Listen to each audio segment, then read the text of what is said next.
இப்ப இந்த வரலாறை நம்ம நல்லா புரிஞ்சுக்கணும். இது சம்பந்தமா விகடன்ல கூட ஒரு ஆய்வு கட்டுரையை வெளியிட்டிருக்காங்க.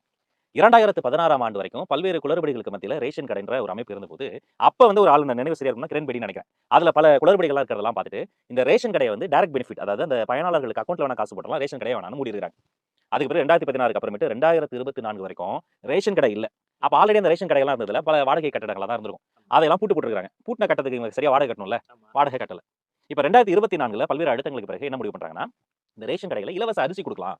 நல்லா அங்க அரிசிய மட்டும் இலவசமா தரலாம். ஏன்னா, அந்த அரசியல் அழுத்தம் காரணமா அரசாங்கம் முடிவு பண்ணி என்ன பண்றாங்க, போய் பார்த்தா ஏற்கனவே வாடகை கட்டாத ரேஷன் கடை எப்படி அந்த ஹவுஸோட லேண்ட்லார்ட் தருவாரு? தரல. ஃபுல்லி ஃபங்ஷனல் ரேஷன் கடைகள் இப்ப இல்லை. ஆனா ரேஷன் கார்டு இருக்கு. அனவுன்ஸ்மென்ட்ஸ் இருக்கு. இப்ப இப்படியெல்லாம் இருக்கு. இது போன்ற விஷயங்கள் இப்படி ஒரு ஆய்வு கட்டுரை ஆனந்த விகடன்ல வந்திருக்கு. அத தான் நான் சொல்றேன். இப்படி ஒரு விஷயமே வெற்றி தலைவர் பேசின பிறகு தான் உலகத்திற்கு வெளிச்சத்திற்கு வந்திருக்கு. உண்மதான். உங்களுக்கு தெரியுமா? நீங்க சொல்லுங்க. எனக்கு உண்மையிலே தெரியாது. தலைவர் பேசிய பிறகு தான் பாண்டிச்சேரியில இப்படி ஒரு பிரச்சனை இருக்குன்றதே எனக்கு இப்ப தான் தெரியுமே. வெற்றி தலைவர் விஜய் அவர்கள் பேசியதில் ஒரு வார்த்தை தவறு இல்ல. ஒரு சொல் கூட தவறு இல்ல. அவர் உள்ளதை